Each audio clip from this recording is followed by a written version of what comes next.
Welcome to my channel SST ocean. मैं आपके लिए 6 to 8 एसएसटी के नए नए चैप्टर्स की वीडियोस लाती रहूंगी। उम्मीद है आपको मेरा पढ़ाना पसंद आएगा, तो लाइक, शेयर और सब्सक्राइब ज़रूर करें। ज्योग्राफी का संसाधन पढ़ते हैं। संसाधन संसाधन शब्द सुनते ही आपके मन में क्या विचार आता है? मीन्स कोई रिसोर्स जिसे हम यूज़ करके अपने काम को पूरा करते हैं। जैसे हम घर में जैसे इस बुक में चैप्टर में मेंशन है कि मोनू और राजू अपना घर साफ करने में अम्मा की मदद कर रहे थे। इन सभी चीज़ों को देखो, कपड़े, बर्तन, अनाज, कंघा, शहद की बोतल, किताबें, ये सब हमारे लिए उपयोगी चीज़ें हैं। जैसे हम किसी भी चीज़ का इस्तेमाल करते हैं या उससे हमें कोई फ़ायदा होता है, उसे हम संसाधन कहते हैं। जैसे आप ये चित्र देख सकते हैं, सूरज, जंगल, पहाड़, जानवर, हवा और पानी और मिट्टी, ये सभी भी एक संसाधन है जो हमारे किसी न किसी रूप में काम आने वाली चीज़ें हैं। और जैसे हमें प्रकृति से जो पेड़, पौधे, हवा, ये सब मिली हैं, ये सब चीज़ें भी हमारे संसाधन हैं। और जैसे ये गाड़ी है, गाड़ी से हम यात्राएं करते हैं, हवाई जहाज़ से भी यात्रा करते हैं, ये सब हमारे उपयोगी साधन हैं जिन्हें हम, जैसे जल, ये हमारे पीने के काम आता है और हमारे बहुत काम आता है। जैसे कपड़े धोने, बर्तन धोने, ये भी एक संसाधन का रूप है। ये हमारी प्यास भी बुझाता है। आशा करती हूँ अब आपको समझ आ गया होगा कि संसाधन किसे कहते हैं। अर्थात हमारे चारों तरफ अगर हम देखें, ऑब्जर्व करें, जो भी चीज़ें हैं, जैसे रिक्शा, पढ़ने वाली किताबें, ये सभी संसाधन का ही एक रूप है। जैसे इस पाठ में दर्शाया गया है कि आपके पिताजी सब्जी लाते हैं या माताजी जो भी सब्जी बनाती हैं, वो सब भी एक संसाधन है। उस सामान की, उस संसाधन की उपयोगिता ही उसको एक महत्वपूर्ण संसाधन बनाती है। जैसे इस पाठ में बताया गया है कि राजू अब ये जानना चाहता था कि कोई भी वस्तु संसाधन कैसे बनती है। किसी भी सामान की उपयोगिता उसको संसाधन बनाती है। जैसे अब उसको अगर हम इस्तेमाल करते हैं तो वो एक संसाधन का रूप ले लेती है। और कुछ चीज़ें जिनका मूल्य, आर्थिक मूल्य मीन्स पैसे से जुड़ा होता है, उसको हम कहते हैं आर्थिक मूल्य, मतलब जिसे हम पैसे से खरीद सकते हैं, वो होते हैं संसाधन। वो भी एक संसाधन का ही रूप है। बट जैसे कोई प्राकृतिक दृश्य, पेड़, पौधे, हवा, सूरज की रोशनी, ये सब भी संसाधन है, बट इनका कोई मूल्य नहीं है, ये अमूल्य है। इसी तरह से कुछ संसाधन आर्थिक रूप से मूल्यवान हो सकते हैं, कुछ हमारी प्राकृतिक धरोहर के रूप में मूल्यवान हो सकते हैं। और इसी पाठ में दर्शाया गया है, एक पेटेंट शब्द का इस्तेमाल किया गया है। पेटेंट का अर्थ होता है किसी विचार अथवा किसी आविष्कार पर अपना एकाधिकार जमा लेना। मीन्स उस पर अपना राइट कर लेना, कॉपीराइट कर लेना। जैसे अगर हमने कोई अपने विचार से किसी नई चीज़ का अगर हमने कोई डिज़ाइन तैयार किया है, तो उसको हमने पेटेंट करवा लिया है। मीन्स अपने नाम पर हमने उसको रजिस्टर्ड करवा लिया है, इसीलिए उसको पेटेंट कहा जाता है। अब अगले पृष्ठ पर हम पढ़ेंगे प्रौद्योगिकी के बारे में। प्रौद्योगिकी मीन्स टेक्नोलॉजी। टेक्नोलॉजी का आविष्कार इंसान की कोशिशों से ही हुआ है। जैसे एक कहावत कही जाती है, आवश्यकता ही आविष्कार की जननी है। मीन्स जब हमें किसी चीज़ की ज़रूरत पड़ी, तभी हमने उसको बनाने के बारे में सोचा, और उस सोच को और उस टेक्नोलॉजी को बनाने में लगाए गए समय को इस्तेमाल करते हुए जो नई इन्वेंशंस होती हैं, जो नए आविष्कार होते हैं, उसे हम कहते हैं प्रौद्योगिकी। प्रौद्योगिकी मीन्स नए विचारों को नए समय के साथ नए रूप में ढालना। इस तरह से नए आविष्कार होते हैं जिनसे हम, जैसे पानी के बहाव से जल विद्युत बनाने की एक नई तकनीकी विकास किया गया। उसे इंसान ने ही सोचकर, विचार कर, अपना समय देकर नए तरीकों से खोजा है। इसीलिए प्रौद्योगिकी का आजकल बहुत विस्तार हो रहा है। अब जो संसाधन के बारे में हमने पढ़ा पीछे, संसाधन क्या होते हैं, हमारे चारों तरफ उपलब्ध चीज़ों को भी हम संसाधन कह सकते हैं। इवन हम भी एक संसाधन का रूप हैं, क्योंकि हम भी किसी काम आते हैं। जिस प्रकार बिल्डिंग एक संसाधन है, तो बिल्डिंग को बनाने में इंसान का ही योगदान है। इंसान के बिना बिल्डिंग नहीं बन सकती है, क्योंकि इंसान की उसमें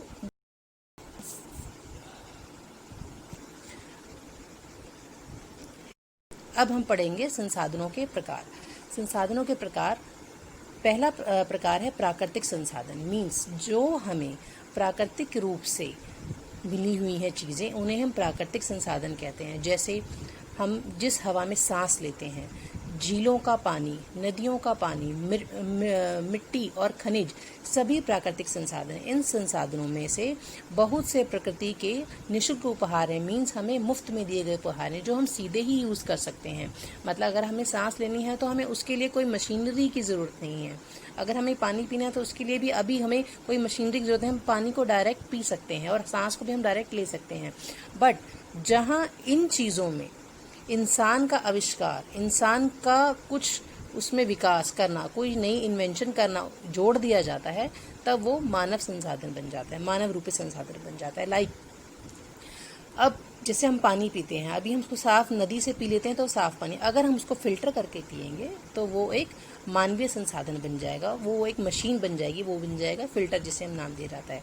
अब हमारे जो प्राकृतिक संसाधन हैं ये भी हमें दो भागों में बांटते हैं, जैसे नवीकरणीय और अनवीकरणीय। नवीकरणीय सिद्धांत, नवीकरणीय संसाधन वो होते हैं जिनको हम बार बार यूज़ कर सकते हैं। मीन्स जैसे हवा और सौर ऊर्जा, पवन ऊर्जा, इनका हम मृदा, जल और पेड़ पौधे, इन सब का इस्तेमाल हम दोबारा से कर सकते हैं। परंतु इनका भी एक, वैसे तो असीमित होते हैं, पर इनका अगर हम अंधाधुंध प्रयोग करेंगे, इनको ऐसे व्यर्थ करेंगे तो ये भी खत्म हो जाएंगे। इसीलिए इनका भी हमें बहुत ही मितव्ययता के साथ, आराम से, उपयोगिता के साथ इस्तेमाल करना चाहिए। और दूसरा प्रकार है हमारा अनवीकरणीय संसाधन। अनवीकरणीय संसाधन जो होते हैं बहुत सीमित मात्रा में होते हैं। भंडारण के बाद, समाप्त होने के बाद इनको पुनः बनाने में हजारों वर्ष लग जाते हैं, जो मानव की जीवन की अवधि से भी बहुत अधिक है। मीन्स इंसान के उम्र से भी बहुत ज़्यादा टाइम लगता है। इस प्रकार के संसाधन है जैसे अनवीकरणीय संसाधन जो होते हैं वो है कोयला, पेट्रोलियम, प्राकृतिक गैस।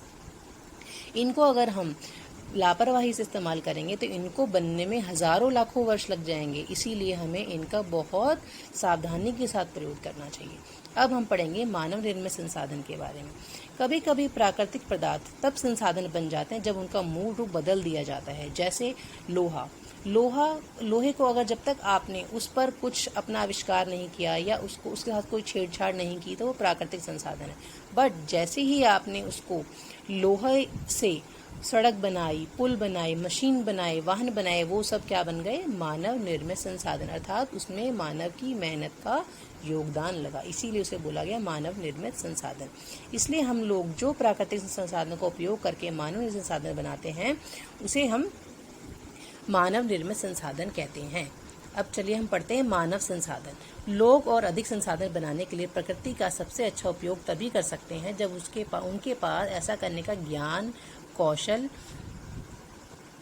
तथा प्रौद्योगिकी उपलब्ध हो। मीन्स जो, जैसा मैं आपको पीछे बता चुकी हूँ कि अपना समय, अपने विचार और नए टेक्नोलॉजी का इस्तेमाल कर हम जो नई इन्वेंशंस करते हैं, जो आविष्कार करते हैं, वो एक मानव संसाधन का रूप ले लेते हैं, मानव निर्मित संसाधन का रूप ले लेते हैं। इसलिए मनुष्य एक विशिष्ट प्रकार से, इसीलिए इंसान भी एक स्पेशल संसाधन है। अब लोग मानव संसाधन, शिक्षा और स्वास्थ्य लोगों को बहुमूल्य संसाधन बनाने में मदद करते हैं। अधिक संसाधनों को निर्माण में समर्थ होने के लोगों के कौशल में सुधार करना मानव संसाधन विकास है। अब मानव संसाधन विकास का मतलब क्या है कि इंसान की काम करने की क्वालिटी को बढ़ाया जाए, नए नए तरीकों का विकास किया जाए। अब हम पढ़ेंगे संसाधन संरक्षण। मतलब हमें प्रकृति ने जो संसाधन दिए हैं और जो मानव ने जो निर्मित किए हैं, उन संसाधनों का हम बचाव कैसे करें, क्योंकि अगर हम उन संसाधनों का हम खुद ही लापरवाही से इस्तेमाल करेंगे तो हमारे आने वाली पीढ़ियां, हमारे बच्चे उन संसाधनों को उपयोग नहीं कर पाएंगे, वो उनके उपयोग से वंचित रह जाएंगे। जैसे इस पाठ में बताया गया है, मोना ने एक बुरा सपना देखा। उसने देखा कि पृथ्वी पर सारा जल सूख गया है और सारे पेड़ कट गए हैं। वहाँ पर ना तो छाया ही थी और ना ही कुछ खाने पीने के लिए था। लोग परेशान हो रहे थे, चारों तरफ भोजन और छाया की तलाश में निराश घूम रहे थे।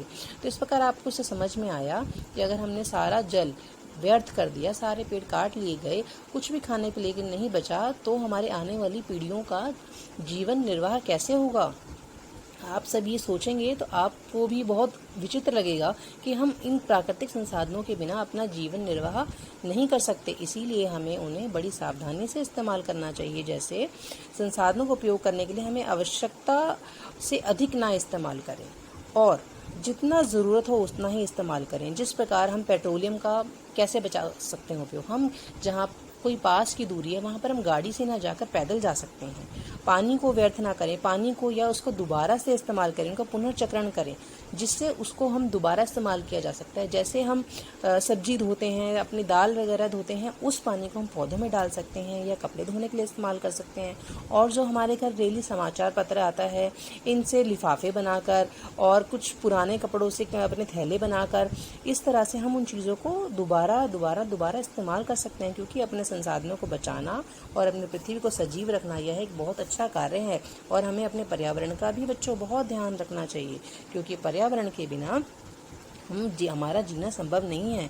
इसी प्रकार अब हम आपसे यही रिक्वेस्ट करते हैं कि अपने संसाधनों का बहुत ध्यान से इस्तेमाल किया जाए, न पानी वेस्ट किया जाए और ना ही पेड़ पौधों को नुकसान पहुंचाया जाए, क्योंकि यही हमारे जीवन का एक महत्वपूर्ण